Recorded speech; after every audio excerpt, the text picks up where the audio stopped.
आखिर क्यों कुतुबुद्दीन ऐबक ने मंदिर को नष्ट करके कुतुब मीनार का निर्माण करवाया, लेकिन एक ऐसा स्तंभ भी था जो वह नष्ट नहीं कर पाया।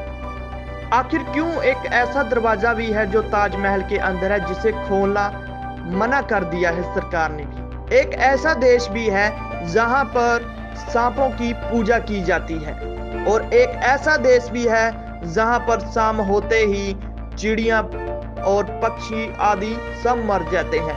तो आइए शुरुआत करते हैं वीडियो की। लोहे के स्तंभ में जंग ना लगना। जी हां, आपने सही सुना। दिल्ली के कुतुब मीनार के पास the iron pillar of Delhi का नाम एक प्राचीन लोह स्तंभ मौजूद है, जिसकी लंबाई की बात करें तो 21 फुट और ऊंचाई की बात करें तो 8 फुट और चौड़ाई की बात करें 16 इंच है, और वजन 6 टन है। माना जाता है कि यह स्तंभ लगभग 1600 साल पुराना है, और इसका निर्माण 5वीं सदी में चंद्रगुप्त विक्रमादित्य ने करवाया था, जो विष्णु भगवान के मंदिर के सामने हुआ करता था।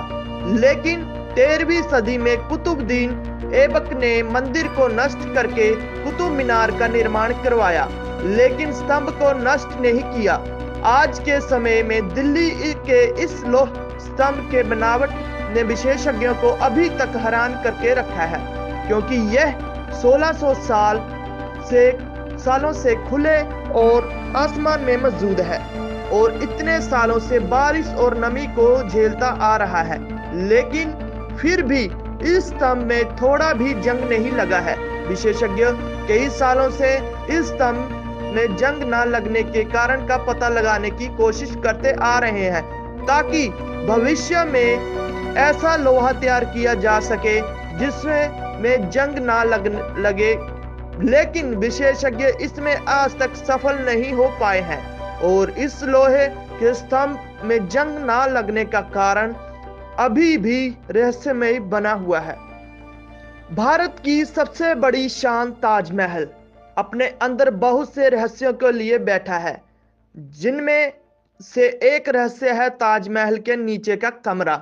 यह कमरा मुगलों के समय से बंद है, और इसे ईंटों से चुनवाकर बंद कर दिया गया है।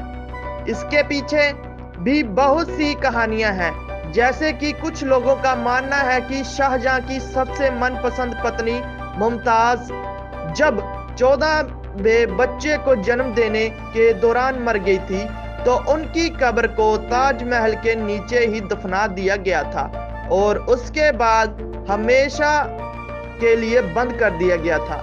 और कुछ लोगों का मानना है कि ताजमहल असल में मुस्लिमों का नहीं बल्कि हिंदुओं का मंदिर था, और इसके नीचे भगवान शिव जी की मूर्ति है और मंदिर मौजूद है, जबकि कुछ मानते हैं कि इसके नीचे खजाना है, लेकिन ये सभी सिर्फ अनुमान ही है। असल में किसी को नहीं पता ताजमहल के नीचे ऐसा क्या था कि इसे हमेशा के लिए बंद करना पड़ा।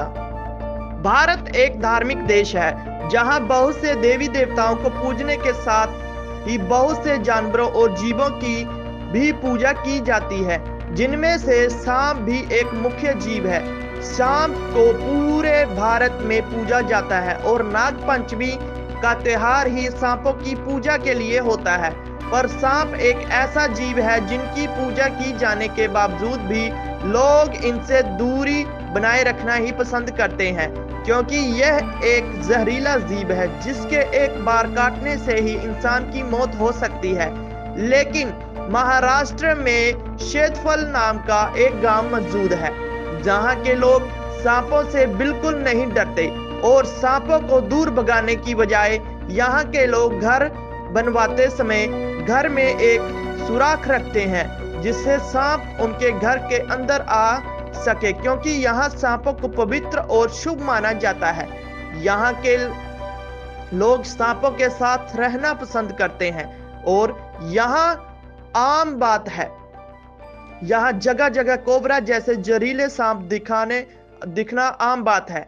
लेकिन रहस्य वाली बात यह है कि 2600 से ज्यादा लोगों की जनसंख्या वाले इस गांव में आज तक सांपों ने किसी को भी क्षति नहीं पहुंचाई, और यही बात वैज्ञानिकों को भी हैरान करती है कि गांव में इतने सारे जहरीले सांप होने के बावजूद भी किसी गांव को वाले को क्यों नहीं काटते।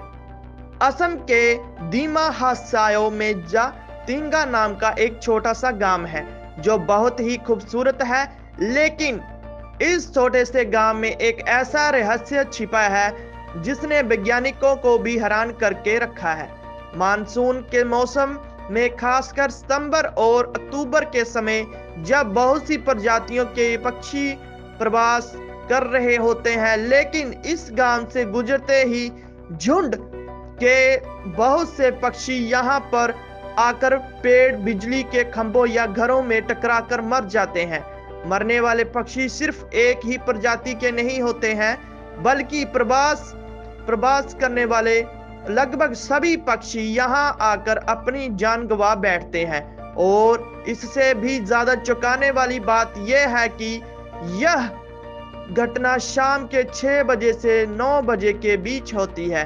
गांव के स्थानीय निवासी इस घटना के पीछे का कारण भूत प्रेतों को मानते हैं, जबकि वैज्ञानिकों और शोधकर्ताओं का मानना है कि इन घटनाओं के पीछे का कारण मानसून में होने वाला कोहरा और चिड़ियों को आकर्षित करने वाली रोशनी है, जिससे कोहरे में उन्हें अच्छे से दिखाई नहीं देता और वे खंभों या पेड़ों से टकराकर मर जाते हैं। लेकिन वैज्ञानिकों की इस तर्क को भी सच नहीं माना जाता, क्योंकि प्रवासी पक्षी बहुत अच्छे नेविगेटर होते हैं। इन्हें अपने रास्तों का अच्छे से पता होता है और पेड़ व लाइट के खंभों तो हर जगह होते हैं। फिर भी इसी जगह पर आकर सभी पक्षी क्यों मरते हैं, ये बहुत ही बड़ी रहस्य की बात है। जातिंगा गांव में पक्षियों का इस तरह झुंड में मरना अभी तक अनसुलझा रहस्य बना हुआ है।